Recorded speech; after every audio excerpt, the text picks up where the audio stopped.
नमस्कार, मैं हूं राज और आप देख रहे हैं प्योर पॉलिटिक्स। मोहम्मद यूनुस को मौत का खौफ इतना ज्यादा हो गया है। हाल की जो कुछ घटनाएं हैं उसको देखते हुए मोहम्मद यूनुस बिल्कुल घबरा गया है और घबराना क्या कहें, थर थर कांप रहा है।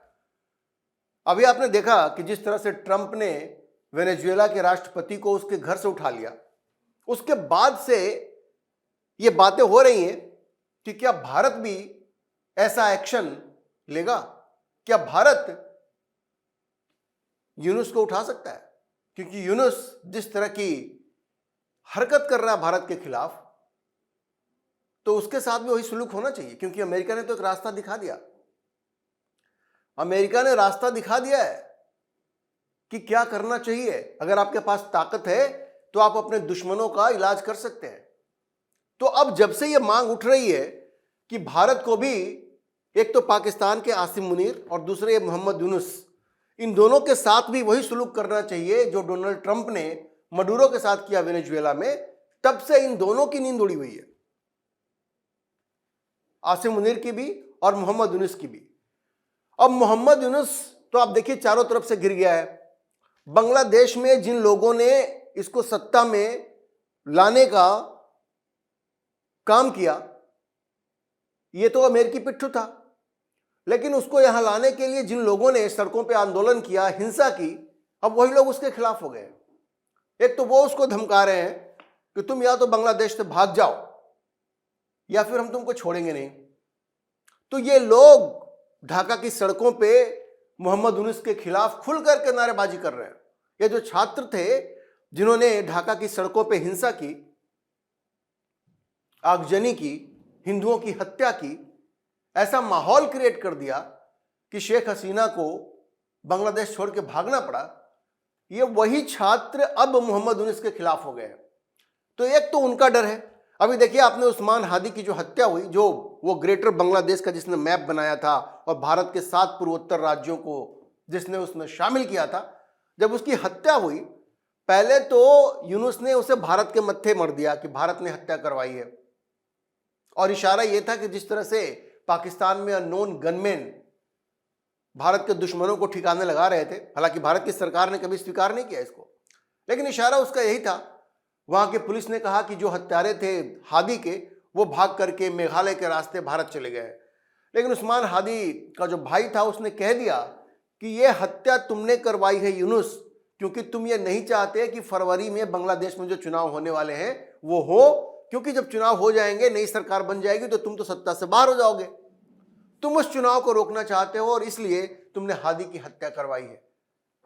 और उसने क्या कहा?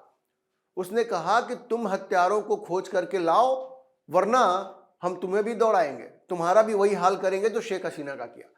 तो उससे तो मोहम्मद यूनुस बिल्कुल डर चुका है।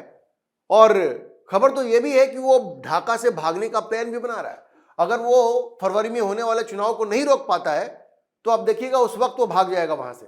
वो प्लान बना रहा है, ऐसी खबरें आ रही है। इस बीच ये जो वेनेजुएला में जो कुछ हुआ, और जब ये मांग उठने लगी भारत में भी कि जो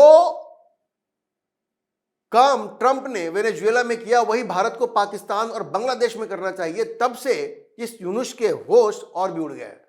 अभी ताजी खबर यह है कि यूनुस को अपनी जान का इतना डर हो गया है कि जहां उसका रेसिडेंस है उसके चारों तरफ लोगों के जमा होने पे, घूमने पे प्रतिबंध लगा दिया गया है।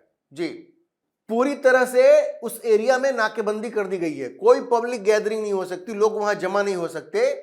वैसे तो ढाका में भी किया गया है, ढाका के अलग अलग इलाकों में किया गया है, लेकिन खास करके जो सेक्रेटेरिएट है और जो यूनुस का रेसिडेंस है जमुना, उसके आसपास पूरी तरह से नाकेबंदी कर दी गई है, क्योंकि यूनुस को जान का डर हो गया है। उसे लगता है कि या तो वो जिहादी जो उसको सत्ता में ले आए थे, जिन्होंने वो हंगामा किया था, वो उनकी जान ले लेंगे, या ये भी हो सकता है कि नरेंद्र मोदी हमारे साथ वही करें जो ट्रंप ने मडूरो के साथ किया है। तो डर इतना है कि वहां पे पूरी तरह से यूनुस के रेसिडेंस के आसपास नाकेबंदी कर दी गई है। लेकिन इस नाकेबंदी से आप ऐसी किसी घटना को रोक सकते हैं क्या? अगर भारत की सेना यह चाहेगी कि यूनुस को ढाका से उठा लिया जाए, तो ये वहां पे लोगों के जमा होने से रोकने से, और वहां पे कोई पब्लिक गैदरिंग नहीं होगी, पूरी तरह से नाकेबंदी होगी, तो इसको आप रोक पाएंगे क्या? ये बेवकूफ़ी है। लेकिन यूनुस के अंदर डर काफ़ी समा गया। एक तरफ तो जैसा मैंने आपको कहा, छात्रों से डर, कट्टरपंथियों से डर, और अब नरेंद्र मोदी से डर। सोचिए इस आदमी का क्या हाल हो चुका है। अच्छा देखिए, यूनुस के लिए एक और बहुत बुरी खबर है। वो खबर ये है कि ये जो बांग्लादेश नेशनलिस्ट पार्टी है, खालिदा जिया की पार्टी, जिसका लीडरशिप अब खालिदा जिया के बेटे के हाथ में आ गया है, तारिक रहमान के हाथ में। अब चूंकि खालिदा जिया तो इस दुनिया में रही नहीं, उनकी मृत्यु हो गई है, तो लगभग 2 दशक से जो तारिक रहमान बांग्लादेश के बाहर रहते थे, वो अब वापस आ गए हैं। और बहुत संभावना है कि फरवरी में जो चुनाव होगा उसमें उन्हीं की पार्टी की जीत होगी और वही अगले कर्ता धर्ता बनेंगे बांग्लादेश के। अब नरेंद्र मोदी ने ऐसी चाल चली है कि ये तारिक रहमान भी प्रधानमंत्री मोदी की तारीफ करने के लिए मजबूर हो गए हैं। जी, नरेंद्र मोदी ने अपनी चाल चल दी है, अपनी कार्ड प्ले कर दिया उन्होंने। ये यूनुस तो भागेगा, ये चुनाव होगा उसके बाद यूनुस भागेगा। वैसे इस वक्त ये तारिक रहमान जो हरकत कर रहा है वो जिहादियों के साथ ही मिला हुआ है, लेकिन उसकी अब मजबूरी ये है कि वो भारत को नजरअंदाज कर भी नहीं सकता। उसको अगर बांग्लादेश में आराम से शासन चलाना है तो बिना भारत के सपोर्ट के नहीं कर पाएगा। वो देख रहा है कि भारत से दुश्मनी करने का क्या परिणाम यूनुस को भुगतना पड़ रहा है। तो अभी जब खालिदा जिया का जो फ्यूनरल था, जब उनका अंतिम संस्कार हुआ, तो डॉक्टर जयशंकर ढाका गए थे। वहां उनकी मुलाकात किससे हुई? तारिक रहमान से हुई। और उन्होंने प्रधानमंत्री मोदी का एक पत्र तारिक रहमान को दिया, जिसमें प्रधानमंत्री मोदी ने भारत और बांग्लादेश के रिश्तों के इतिहास को याद किया, खालिदा जिया को श्रद्धांजलि दी। और उसके बाद तारिक रहमान ने प्रधानमंत्री मोदी की भी बड़ी तारीफ की और यह कहा कि नहीं, भारत के साथ तो बांग्लादेश के अच्छे संबंध होने ही चाहिए, क्योंकि भाई बांग्लादेश को तो आजाद ही भारत ने करवाया। अगर भारत ने साथ नहीं दिया होता तो क्या बांग्लादेश या उस वक्त उस समय का जो ईस्ट पाकिस्तान था वो आजादी पाता? क्या शेख मुजीबुर रहमान अलग बांग्लादेश बना पाते अगर भारत ने साथ नहीं दिया होता? तो खैर, ये मुलाकात बड़ी अच्छी हुई और प्रधानमंत्री मोदी ने जिस तरह का पत्र लिखा उसको पढ़ के तारिक रहमान तो फैन हो गए, मोदी के फैन हो गए। और यहां पे ध्यान देने वाली बात यह है कि जब जयशंकर गए ढाका में, तो देखिए ये बड़ा इंपॉर्टेंट है, जयशंकर किससे मिले? तारिक रहमान से, लेकिन मोहम्मद यूनुस से नहीं मिले। मोहम्मद यूनुस से नहीं मिले, मतलब भारत ने बड़ा स्पष्ट कर दिया है कि भाई ये आदमी तो हमें बिल्कुल पसंद नहीं है। मोहम्मद यूनुस से किसी तरह की डीलिंग हो ही नहीं सकती, ये भारत ने बड़ा स्पष्ट कर दिया है। हाँ, तारिक रहमान जो अगला लीडर हो सकता है बांग्लादेश का चुनाव के बाद, उसके साथ भारत नए रिश्ते बनाने की कोशिश कर रहा है। अभी वो थोड़ा जिहादियों की भाषा बोल रहा है, लेकिन उसमें भी परिवर्तन देखने को मिल रहा है। अब देखिए, प्रधानमंत्री मोदी ने जो मैसेज भेजा, जो मैसेज दिया तारिक रहमान को और भारत और बांग्लादेश के रिश्तों की जो याद दिलाई, उसकी बांग्लादेश नेशनलिस्ट पार्टी ने बड़ी तारीफ की है, इस इनिशिएटिव की प्रशंसा की है और यह कहा कि कैसे खालिदा जिया ने भारत के साथ रिश्तों को सुधारने का प्रयास किया, प्रगाढ़ करने का प्रयास किया। हालांकि खालिदा जिया ने अपने जमाने में भारत के साथ वैसे रिश्ते तो नहीं रखे, उनके ऊपर ये आरोप लगते रहे कि वो पाकिस्तान के प्रति ज्यादा सहानुभूति रखती थी, फिर भी वो कभी इस तरह से भारत के प्रति होस्टाइल नहीं थी, भारत के खिलाफ नहीं थी जैसे कि ये मोहम्मद यूनुस था, क्योंकि ये तो अमेरिकी एजेंट है ना। खालिदा जिया भारत के साथ बहुत मित्रवत नहीं थी, लेकिन वो उतना शत्रुता वाला व्यवहार भी उस स्तर का नहीं था जितना कि ये मोहम्मद यूनुस ने दिखाया है। आपको याद है ना, ये चीन गया था मोहम्मद यूनुस, तो उसने चीन को कहा कि आप पूर्वोत्तर के राज्यों में, भारत के पूर्वोत्तर के राज्यों में अपना प्रभाव बढ़ाएं, वहां अपना प्रभाव बढ़ाएं ताकि भारत को मजबूर किया जा सके, भारत को कंट्रोल किया जा सके। आप समझ रहे हैं इस बात को? तो ये इसने जो चीज दिखाई है, यूनुस ने, इस तरह की दुश्मनी तो कभी किसी दूसरे लीडर ने बांग्लादेश का नहीं दिखाया। अच्छा देखिए, भारत बांग्लादेश को लेकर के अपने रुख पे बिल्कुल कायम है कि जब तक ये मोहम्मद यूनुस है तब तक तो रिश्ते बहुत सुधर नहीं सकते। जिस तरह से वहां हिंदुओं की हत्या हो रही है उसको लेकर के भी भारत बिल्कुल स्पष्ट है। भारत में बिल्कुल स्पष्टता है कि किसी भी तरह की रियायत बांग्लादेश को नहीं दी जाएगी। आपने देखा होगा कि कैसे आईपीएल से मुस्तफिजुर रहमान को भगाया गया है। ये जो शाहरुख खान है इनको तो बड़ा प्रेम है ना, मुसलमान हो तो इनका प्रेम और भी बढ़ता है, भारत से ज्यादा इनको मुसलमान की चिंता होती है।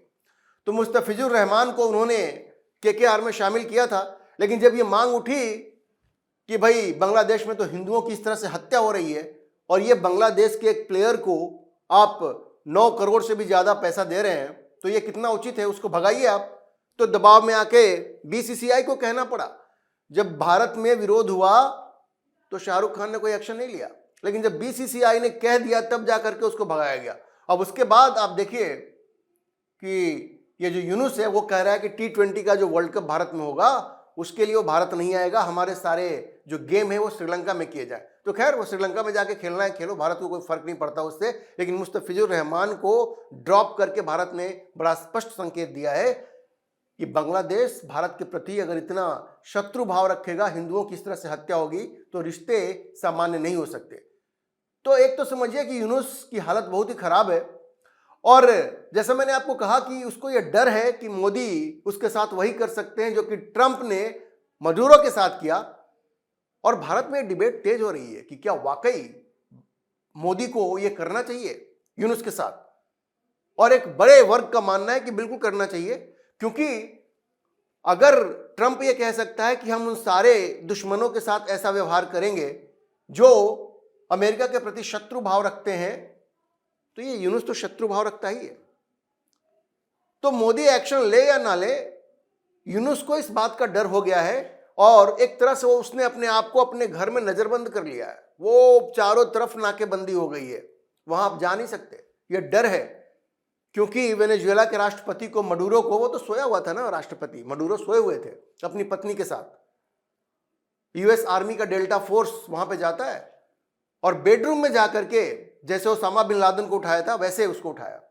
तो आप सोचिए कि यूनुस की तो रातों की नींद उड़ गई है, उसको इस बात का डर हो गया है कि या तो सड़क पे मुझे ये जिहादी मार देंगे या मोदी हमें उठा सकता है। तो यूनुस थर थर कांप रहा है। कितने दिन तक वो बांग्लादेश में टिक पाता है ये देखने वाली बात होगी। वैसे चुनाव अगर हो गए तो उसके बाद तो इसको भागना ही है, इसने अपना प्लान भी बना लिया है। आप देखते रहिए, चुनाव जैसे ही होते हैं वहां पे यूनुस का खेल खत्म हो जाएगा और ये बांग्लादेश छोड़ करके भागेगा, इससे कोई इनकार नहीं कर सकता। यही यूनुस का अंत होने वाला है। यह भी हो सकता है कि लोग उसको सड़कों पे खींच करके वो हाल करें जो कभी कर्नल गद्दाफी का किया था लीबिया में। इतना आक्रोश है यूनुस के खिलाफ। तो आने वाला समय यूनुस के लिए बड़ा महत्वपूर्ण है। इस वक्त तो वो बिल्कुल दहशत में है। हम आपको इस खबर के बारे में अपडेट करते रहेंगे और सारी जानकारी आपको उपलब्ध करवाते रहेंगे। आप इस विषय पर क्या सोचते हैं, अपनी राय कमेंट बॉक्स में जरूर लिखें। और अगर आपको वीडियो पसंद आया हो तो आप इसे लाइक करें, शेयर करें और हमारे चैनल को सब्सक्राइब जरूर करें।